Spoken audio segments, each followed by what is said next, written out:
जय गुरुजी संगत जी। आपका बहुत बहुत स्वागत है गुरुजी के इस चैनल पर, जिस पर हम उनकी प्यारी संगत के सत्संग शेयर करते हैं। अगर आपको भी अपने सत्संग हमारे साथ शेयर करने हैं तो आप डिस्क्रिप्शन में दिए गए व्हाट्सएप नंबर पर या तो ईमेल आईडी पर हमें लिखकर भेज सकते हैं। आपके सत्संग भी ज़रूर शेयर किए जाएंगे संगत जी के साथ। चलिए संगत जी, आज का सत्संग शुरू करते हैं।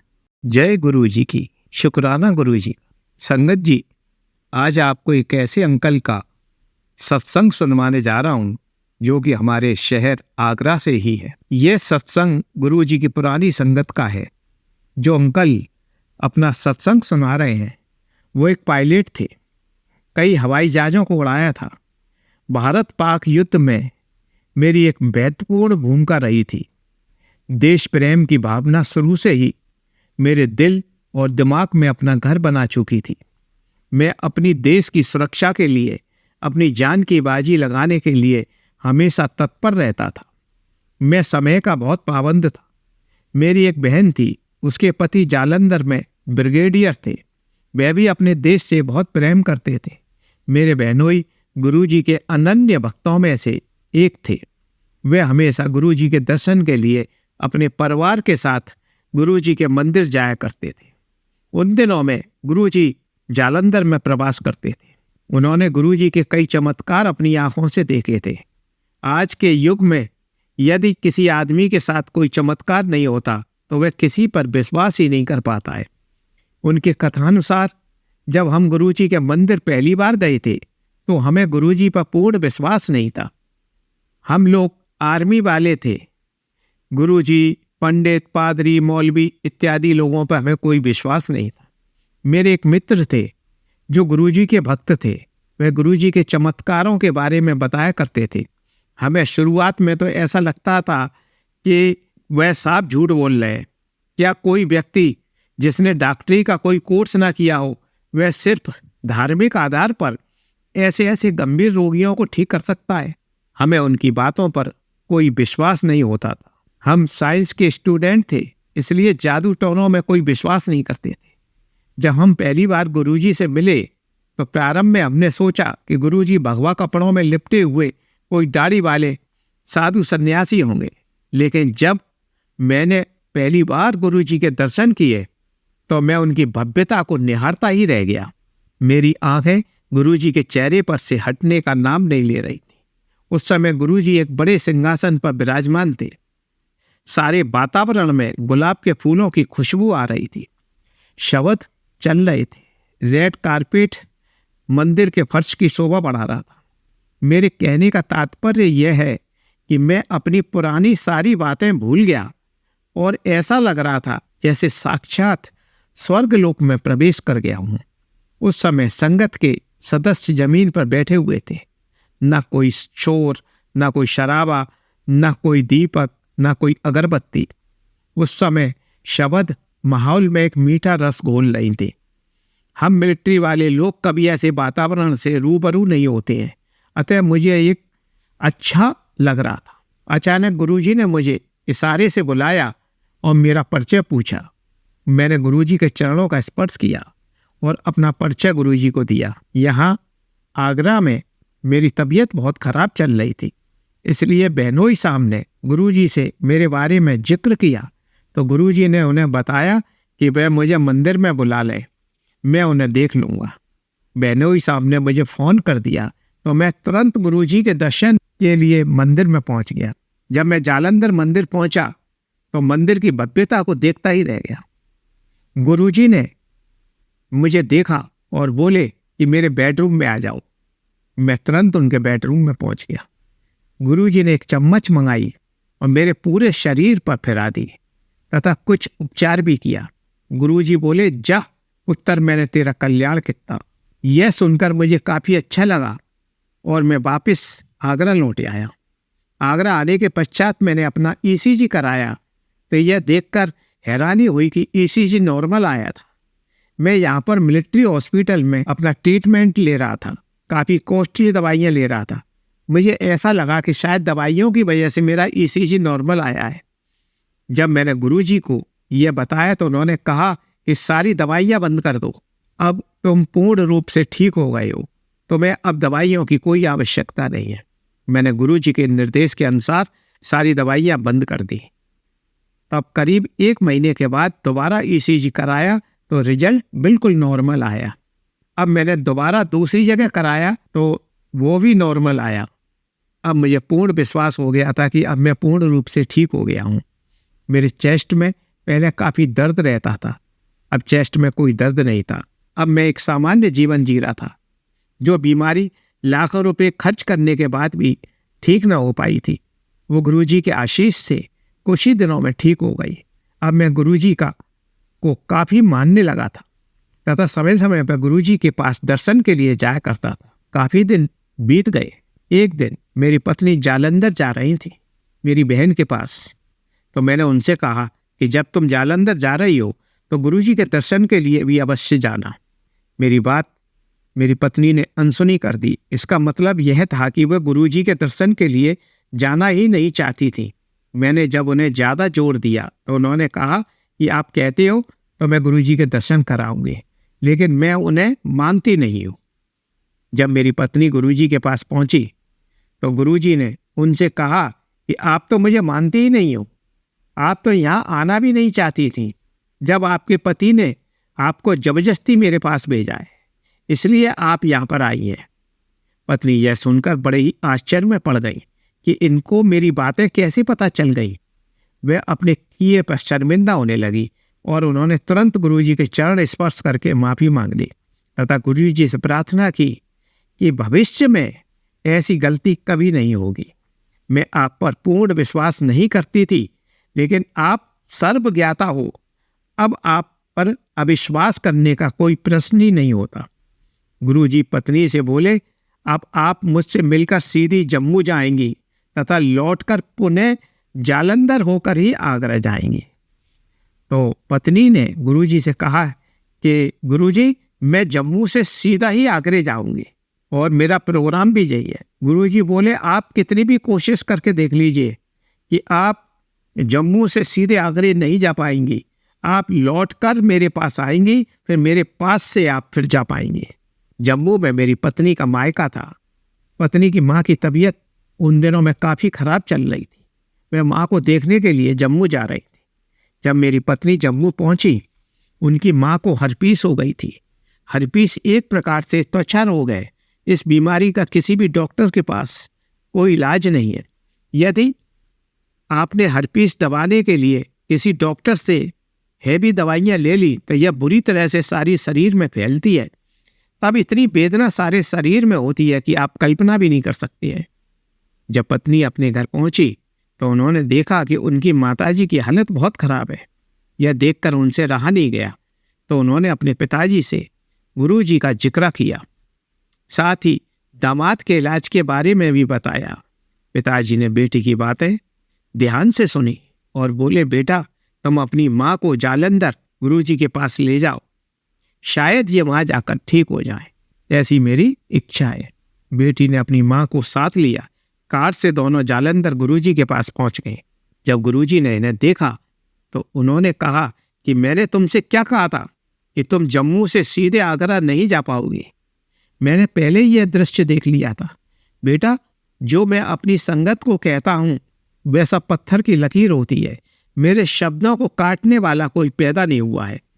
तब गुरुजी ने एक ताम्र लोटा और एक कड़ा दिया। इस ताम्र लोटे में रात में जल को भरना है और सुबह उठकर पीना है, और बाकी जो बचा हुआ जल है उसे नहाने वाले पानी में मिला लेना है और उस पानी से नहाना है। यह अभिमंत्रित कड़ा हर समय पहने रहना है। मेरे आशीर्वाद से आप जल्दी स्वास्थ्य लाभ प्राप्त कर लोगे।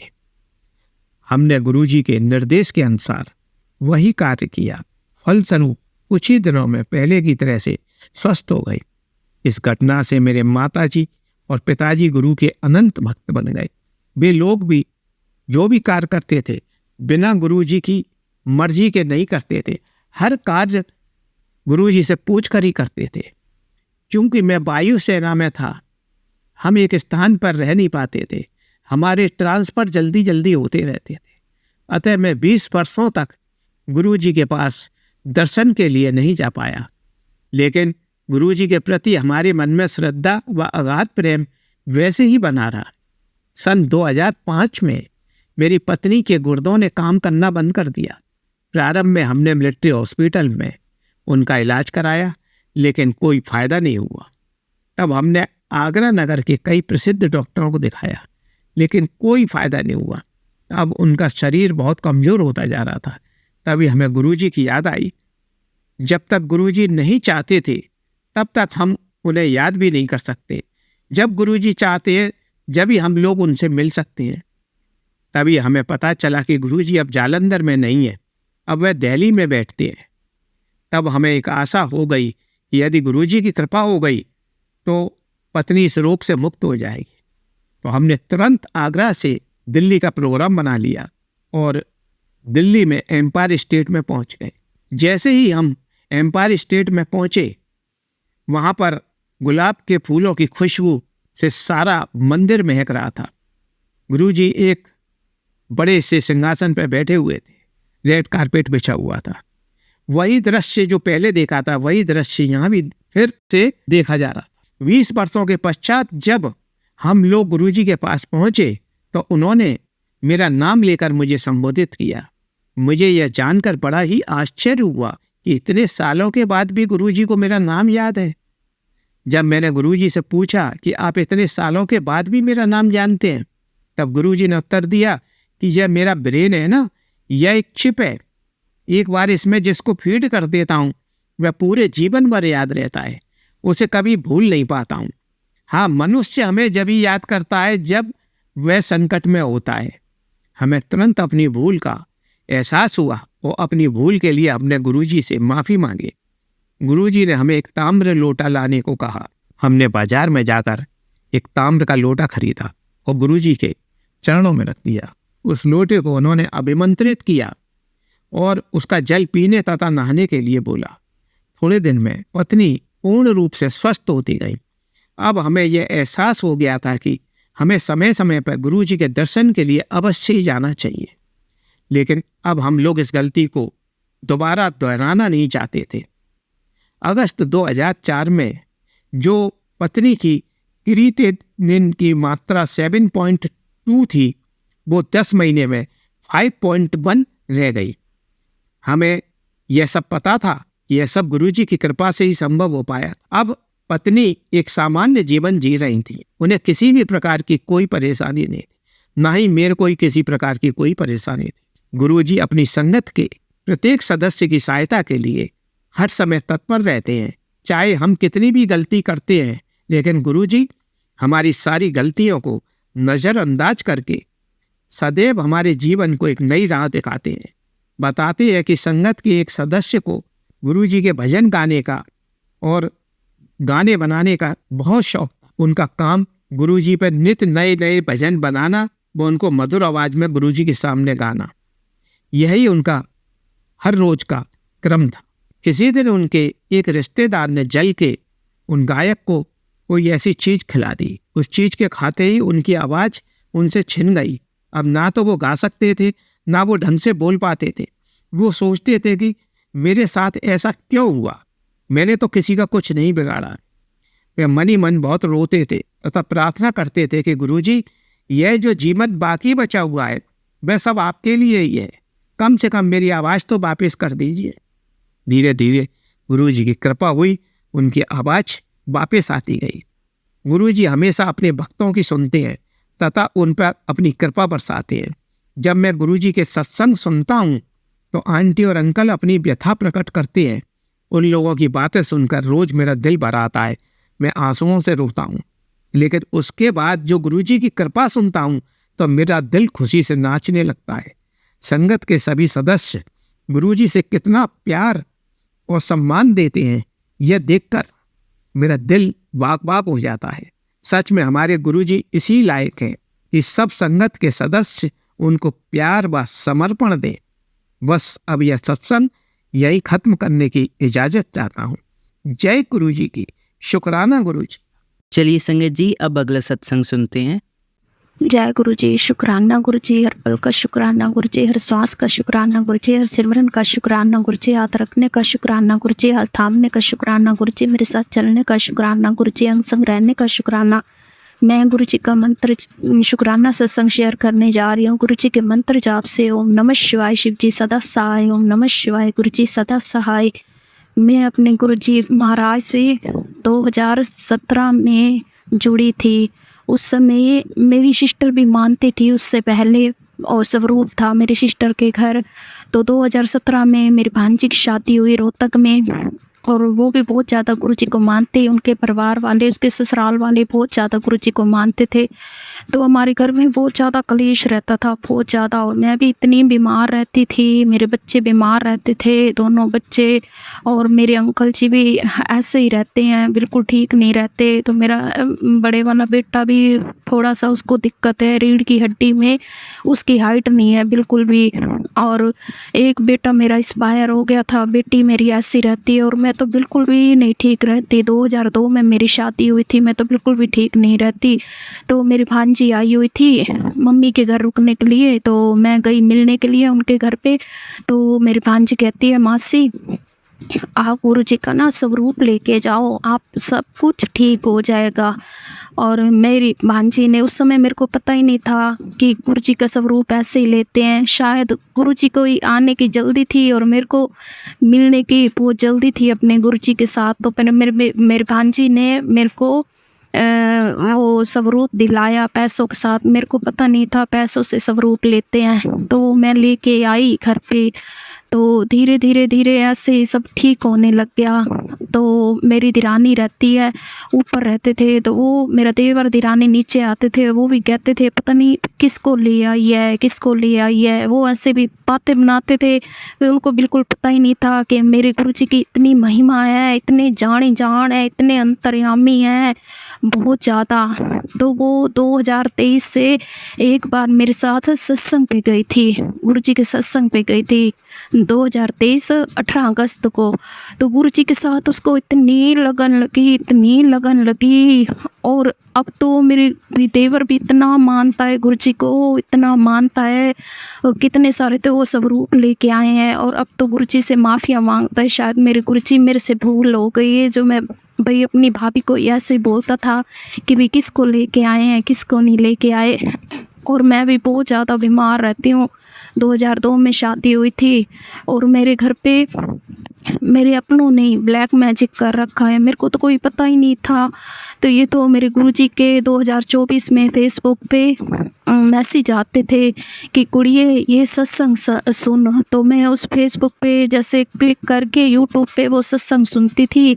तो मेरे गुरुजी सत्संग में यही बताते थे कि भाई तेरे ऊपर किसी ने ब्लैक मैजिक कर रखा है, तेरे अंकल जी को किसी ने दिमाग बांध रखा है, तेरे बच्चों के ऊपर किसी ने कर रखा है। तो मैं गुरुजी से यही अरदास करती थी, गुरुजी कौन है, गुरुजी कौन है। आज मैं 22 साल हो गए, मेरे बच्चे बीमार हैं, मैं बीमार हूँ, मेरे पति के दिमाग को बांध रखा है। तो मेरे गुरु महाराज ने उनके चेहरे दिखाए। और मेरे वो अपने घर वाले जिनकी मैं सेवा कर रही थी 22-23 साल से, उनकी सेवा करती थी। जहाँ बर्तन पड़े होते थे वहाँ से उठा के लाती थी और इतनी सेवा करती थी। हद से बाद में आप खाना खाती थी, पहले इनको मानती थी। और मैं मंदिर भी जाती थी, काफ़ी टाइम हो गया, हमारे घर में क्लेश चलता था। तो ऐसे ही मैं अपनी बेटी को एक दिन स्कूल से लेने जा रही थी, तो एक अंकल जी बैठे हुए थे। तो वो अंकल जी पता नहीं गुरुजी के रूप में थे, क्या था। फिर वो अंकल मेरे को कहने लगे बेटा इधर आओ आप। तो मैं उन अंकल के पास गई। कहता बेटा आज आपको ना एक बात बताता हूँ। तो मैंने बोला अंकल जी हाँ जी आप बताइए।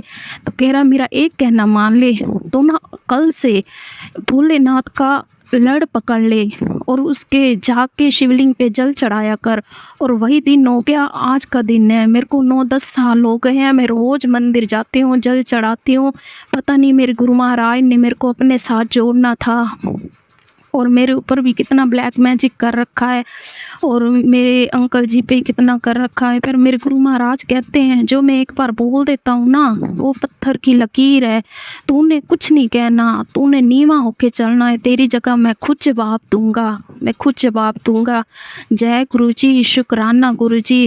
अगला सत्संग में जल्दी जल्दी सुनाऊंगी। बस मेरे गुरु महाराज अरदास से लगाई हैं वो पूरी कर दे, मेरे अंकल जी ठीक हो जाए, मेरे बच्चे ठीक हो जाए, मेरे बच्चे की मेरे गुरु जी जॉब लगा दें, मेरा हाथ थोड़ा ठीक हो जाए। बस ऐसे ही है कि मैं गुजारा कर रही हूँ इस घर में। मेरे गुरु महाराज ने मेरे दिल में इतना इतना प्रेम भर दिया है, इतना प्रेम भर दिया। अब तो जो दुश्मन हो ना उसके आगे मेरी बोलती बिल्कुल बंद हो जाती है। बिल्कुल ऐसे बोलती हूँ कि मेरे गुरु महाराज ने, वो तो जानी जान है, अंतर्यामी है, घट घट में है।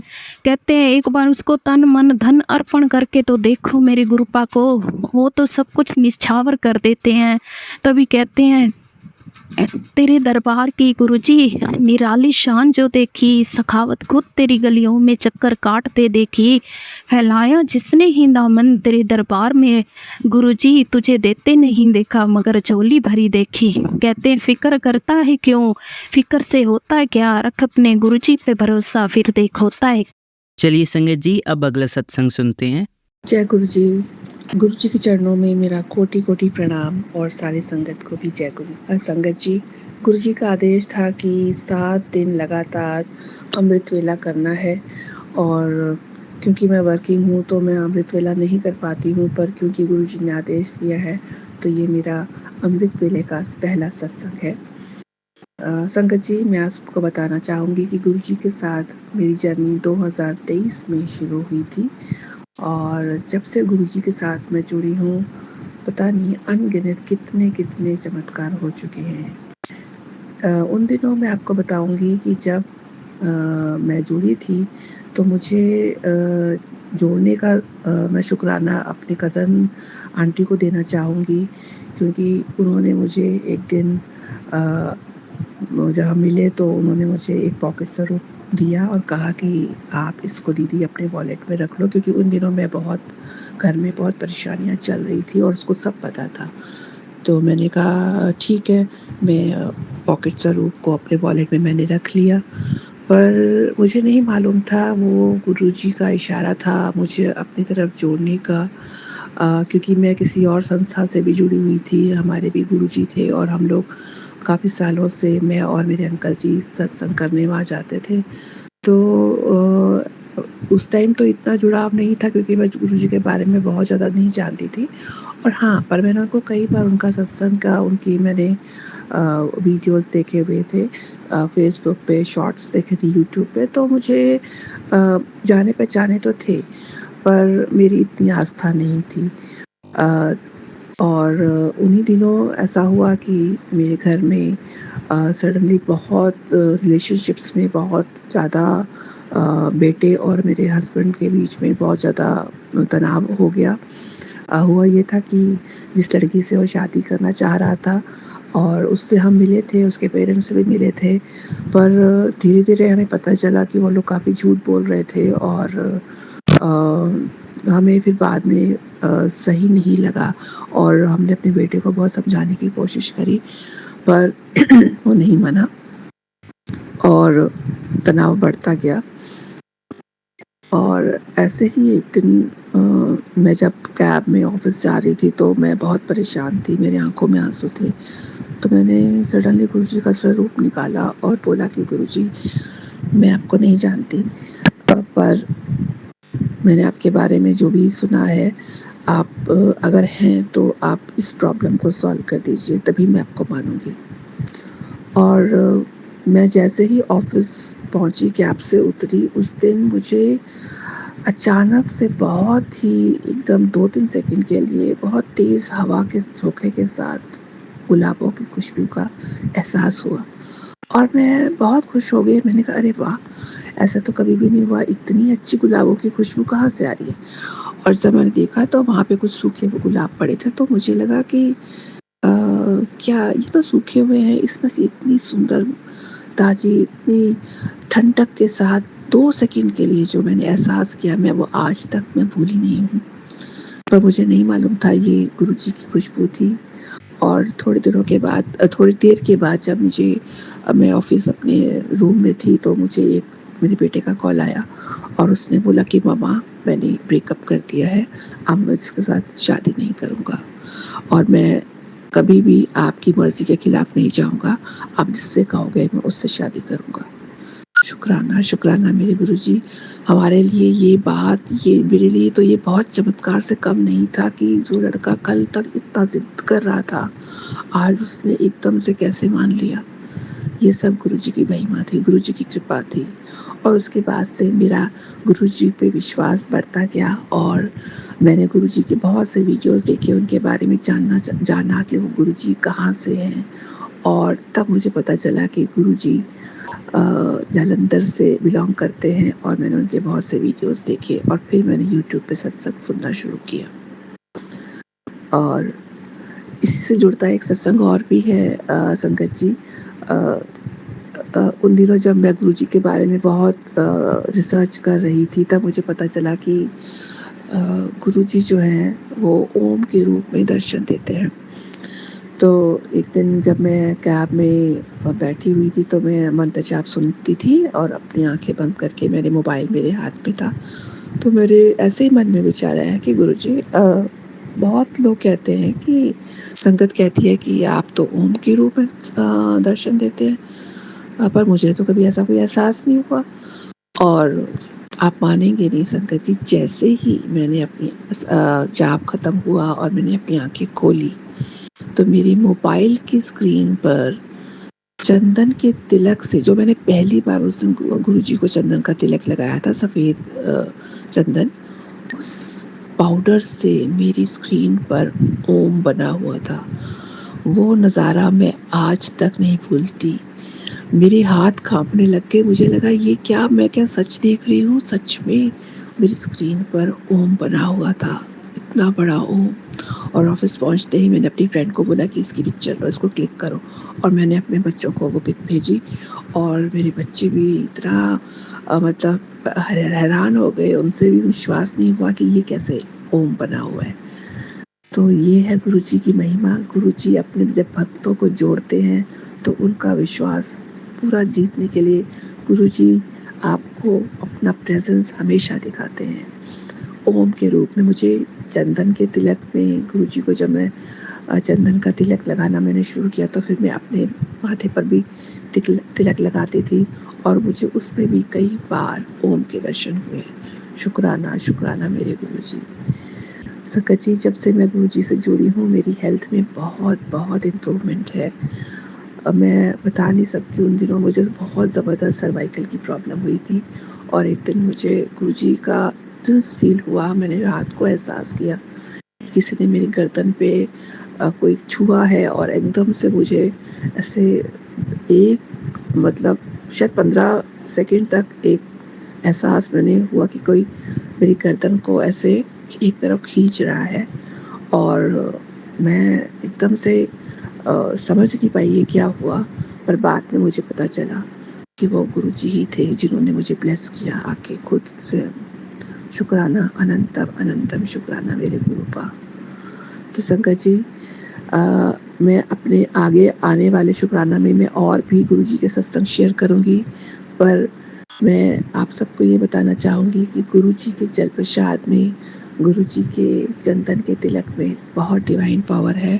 आप गुरुजी को पूरा सरेंडर करिए, मन से सरेंडर करिए और देखिए गुरुजी आपके हर बात को गुरुजी कैसे इतनी करीब से सुन लेते हैं और उसका जो जवाब आपको मैसेज में आता है। मैं जब भी सुनती हूँ, मैं जब भी मैसेज खोलती हूँ मेरा, मुझे उस पे जवाब मिलता है और मैं गुरुजी का इतना शुक्राना करती हूँ। थैंक यू सो मच गुरुजी, इतने पॉजिटिव मैसेजेस के लिए, इतना प्यार, इतना आशीर्वाद जो आप ब्लेस कर रहे हैं गुरुजी, आपका अनंतम अनंतम शुक्राना।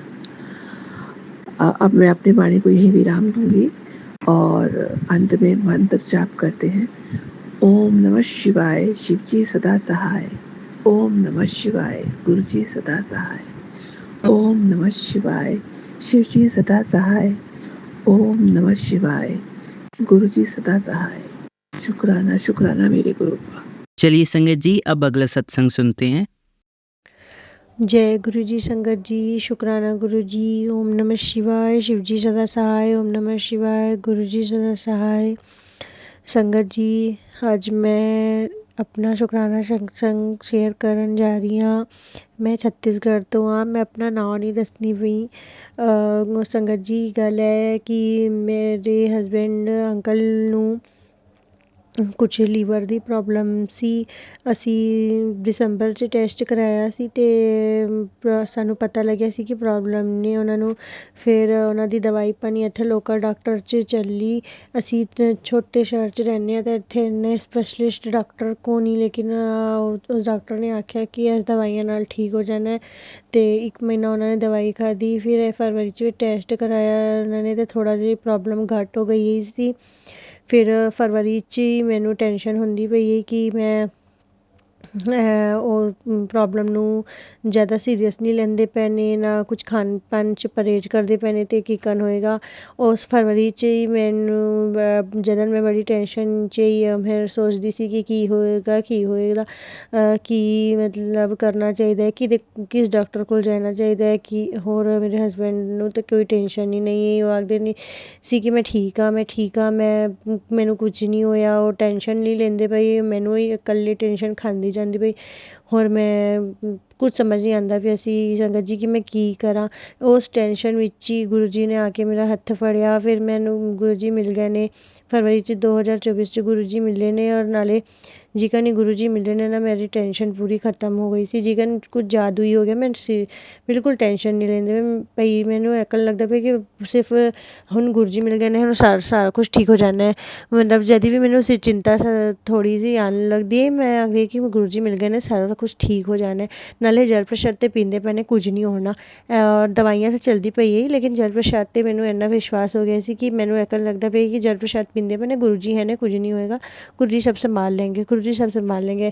ਇਸ ਵਿੱਚ ਹੀ ਗੁਰੂ ਜੀ ਸਾਨੂੰ ਆਪਣੇ ਬੜੇ ਮੰਦਿਰ ਨੇ ਬੁਲਾ ਲਿਆ ਨੇ। ਬੜੇ ਮੰਦਿਰ ਅਸੀਂ ਗਏ ਹਾਂ, 3 ਦਿਨ ਕੰਟੀਨਿਊ ਗਏ ਹਾਂ। ਮੈंने ਕਦੀ ਨਹੀਂ ਸੋਚਿਆ ਕਿ ਇੰਨਾ ਜਲਦੀ ਗੁਰੂ ਜੀ ਮੈਨੂੰ ਮਿਲਣ ਦੇ ਬਾਅਦ ਅਸੀਂ ਇਹਨੂੰ ਫਟਾਫਟ ਬੜੇ ਮੰਦਿਰ ਪਹੁੰਚ ਜਾਣਾ ਹੈ। ਮੇਰੇ ਹਸਬੈਂਡ ਅੰਕਲ ਹੁਣ ਕਦੀ ਐਕਣ ਜੀ ਜਗ੍ਹਾ 'ਚ ਜਾਂਦੇ ਨਹੀਂ ਨੇ, ਲੇਕਿਨ ਮੈਂ ਉਹਨੂੰ ਬਿਲਕੁਲ ਮਨਾ ਨਹੀਂ ਕੀਤਾ ਨਹੀਂ। ਅਸੀਂ ਗਏ ਉੱਥੇ 2 ਦਿਨ ਰਹਿਣੇ ਦਾ ਪ੍ਰੋਗਰਾਮ, ਲੇਕਿਨ 4 ਦਿਨ ਰੁਕ ਗਏ। ਖੁੱਲ੍ਹੇ ਡੁੱਲੇ ਦਰਸ਼ਨ ਕੀਤੇ, ਲੰਗਰ ਪ੍ਰਸ਼ਾਦ, ਚਾਹ ਪ੍ਰਸ਼ਾਦ, ਕੌਫੀ, ਭਜੀਆ, ਕੜਾ ਪ੍ਰਸ਼ਾਦ, ਸਭ ਕੁਛ ਛਕਾਇਆ। ਗੁਰੂ ਜੀ ਮਹਾਰਾਜ ਦੀ ਬੜੀ ਕਿਰਪਾ ਹੋਈ, ਬੜੀ ਰਹਿਮਤ ਹੋਈ। ਅਸੀਂ ਖੁੱਲ੍ਹੇ ਡੁੱਲੇ ਦਰਸ਼ਨ ਕਰਕੇ ਬਲੈਸਿੰਗ ਲੈ ਕੇ ਲੰਗਰ ਪ੍ਰਸ਼ਾਦ ਛਕ ਕੇ ਆਏ ਹਾਂ। ਉਹਦੇ ਬਾਅਦ ਆਉਣੇ ਦੇ ਬਾਅਦ ਨਾ ਥੋੜ੍ਹੇ ਦਿਨ ਬਾਅਦ ਕੀ ਹੋਇਆ ਕਿ ਉਹਨਾਂ ਦੀ ਤਬੀਅਤ ਫਿਰ ਸਾਨੂੰ ਮਤਲਬ ਲੱਗਣ ਲੱਗਿਆ ਕਿ ਠੀਕ ਨਹੀਂ ਹੈ। ਜਿਕਨ ਲੀਵਰ 'ਚ ਪ੍ਰੋਬਲਮ ਹੁੰਦੀ ਹੈ ਅਤੇ ਥੋੜ੍ਹੀ ਭੁੱਖ ਘੱਟ ਲੱਗਦੀ ਹੈ, ਵਜਨ ਘੱਟ ਹੋ ਜਾਂਦਾ ਹੈ, ਸਭ ਲੱਛਣ ਦਿਸਦੇ ਪਏ। ਅਸੀਂ ਉਹਨਾਂ ਨੂੰ ਆਖਦੇ ਕਿ ਤੁਸੀਂ ਟੈਸਟ ਕਰਾਓ। ਆਖਦੇ ਨਹੀਂ, ਮੈਨੂੰ ਭੁੱਖ ਤਾਂ ਲੱਗਦੀ ਹੈ, ਮੈਂ ਖਾਣਾ ਤਾਂ ਹਾਂ, ਸਭ ਕੁਛ ਤਾਂ ਠੀਕ ਹੈ, ਮੈਂ ਕੀ ਕਰਾਂ। ਜ਼ਬਰਦਸਤੀ ਤੁਸੀਂ ਲੋਕ ਟੈਸਟ ਕਰਾਉਣੇ ਵਾਸਤੇ ਆਖਦੇ ਹੋ, ਮੈਨੂੰ ਪਰੇਸ਼ਾਨ ਕਰਦੇ ਹੋ, ਅਗਰ ਮੰਨਦੇ ਨਹੀਂ ਸੀ। ਫਿਰ ਮੈਂ ਗੁਰੂ ਜੀ ਦੇ ਸਾਰਾ ਕੁਛ ਛੱਡ ਦਿੱਤਾ ਹੀ। ਮੈਂ ਉਹਨਾਂ ਨੂੰ ਆਖਦੀ ਰਹਿੰਦੀ ਹੀ ਭਲੇ, ਲੇਕਿਨ ਅੰਦਰ ਮੈਨੂੰ ਦਿਲੋਂ ਵਿਸ਼ਵਾਸ ਹੈ ਕਿ ਗੁਰੂ ਜੀ ਹੈ ਨੇ, ਸਭ ਕੁਝ ਵੇਖ ਲੈਣਗੇ। ਅਤੇ ਇੱਕ ਦਿਨ ਹੁਣੇ ਦੀ ਗੱਲ ਹੈ, ਹਫ਼ਤਾ 10 ਦਿਨ ਪਹਿਲੇ ਦੀ ਗੱਲ ਹੈ, ਮੈਂ ਉਹਨਾਂ ਨੂੰ ਆਖਿਆ ਤੁਸੀਂ ਟੈਸਟ ਕਰਾਓ ਅਤੇ ਆਖਦੇ ਨੇ ਮੈਂ ਥੋੜ੍ਹੇ ਦਿਨ ਬਾਅਦ ਕਰਾਉਣਾ। ਅਤੇ ਐਕਣ ਕਰਕੇ ਥੋੜ੍ਹੀ ਸੀ ਬਹਿਸ ਹੋ ਗਈ ਹੈ। ਫਿਰ ਮੈਂ ਬਸ ਕਰਕੇ ਨਾ ਫਿਰ ਮੈਂ ਲੇਟ ਗਈ ਹਾਂ। ਲੇਟ ਕੇ ਗੁਰੂ ਜੀ ਨੂੰ ਆਖਦੀ ਹਾਂ, ਗੁਰੂ ਜੀ ਤੁਹਾਡੀ ਜੋ ਮਰਜ਼ੀ ਤੁਸੀਂ ਕਰੋ, ਮੈਂ ਤਾਂ ਹੁਣ ਆਖਣਾ ਹੀ ਨਹੀਂ ਹੈ। ਗੱਲ ਸੁਣਦੇ ਨਹੀਂ ਨੇ, ਮੈਂ ਕਿੰਨੀ ਟੈਨਸ਼ਨ ਪਾਲਣੀ ਹੈ। ਮੈਂ ਐਕਣ ਕਰਕੇ ਮੈਂ ਸੋ ਗਈ ਹਾਂ। ਅਤੇ ਹੋਇਆ ਕਿ ਨਾ ਉਹ ਥੋੜ੍ਹੀ ਦੇਰ ਬਾਅਦ ਆਪੇ ਆ ਕੇ ਆਖਦੇ ਨੇ ਮੇਰੇ 2-4 ਕੱਪੜੇ ਪਾ ਦੇ, ਮੈਨੂੰ ਬੈਗ ਕੱਢ ਕੇ ਦੇ ਮੈਂ ਚੱਲਾਂ। ਅਸੀਂ ਛੋਟੇ ਸ਼ਹਿਰ 'ਚ ਰਹਿੰਦੇ ਹਾਂ ਨਾ, ਅਤੇ ਉਹਨਾਂ ਨੇ ਆਖਿਆ ਨੇ ਮੈਂ ਰਾਏਪੁਰ ਚੱਲਾਂ, ਮੈਂ ਉੱਧਰ ਟੈਸਟ ਵੀ ਕਰਾ ਲੈਣਾ, ਡਾਕਟਰ ਨੂੰ ਦਿਖਾ ਲੈਣਾ। ਐਕਣ ਕਰਕੇ ਫਿਰ ਅਸੀਂ ਮਤਲਬ ਉਹ ਕੀ ਕੀਤਾ ਨੇ, ਉਹ ਟੂਰ ਗਏ ਨੇ ਰਾਏਪੁਰ 'ਚ ਜਾ ਕੇ। ਉੱਥੇ ਰਹਿੰਦੀ ਸਾਡੇ ਰਿਸ਼ਤੇਦਾਰ ਰਹਿੰਦੇ ਨੇ, ਅਤੇ ਉਹਨਾਂ ਦਾ ਫੈਮਿਲੀ ਡਾਕਟਰ ਆਖਦੇ ਨੇ ਮੈਂ ਉਹਨੂੰ ਦਿਖਾ ਕੇ ਫਿਰ ਟੈਸਟ ਵੀ ਕਰਾ ਲਾਂਗਾ। ਅਤੇ ਗੁਰੂ ਜੀ ਮਹਾਰਾਜ ਦੀ ਐਸੀ ਕਿਰਪਾ ਹੋਈ ਹੈ, ਅਸੀਂ ਕਦੀ ਨਹੀਂ ਸੋਚਿਆ। ਅਸੀਂ ਤਾਂ ਇੱਥੇ ਹੀ ਉਹਨਾਂ ਨੂੰ ਟੈਸਟ ਕਰਾਉਣਾ ਵਾਸਤੇ ਆਖਦੇ ਪਈਏ। ਉੱਥੇ ਰਾਏਪੁਰ ਟੂਰ ਗਏ ਨੇ, ਉੱਥੇ ਚੰਗੇ ਡਾਕਟਰ ਨੇ ਉੱਥੇ ਕਹਿ ਲਿਆ ਨੇ, ਟੈਸਟ ਕਰਵਾ ਲਿਆ ਨੇ, ਰਿਪੋਰਟ ਵੇਖ ਲੈਣੇ, ਰਿਪੋਰਟ 'ਤੇ ਹੀ ਡਾਮਾਡੋਲ।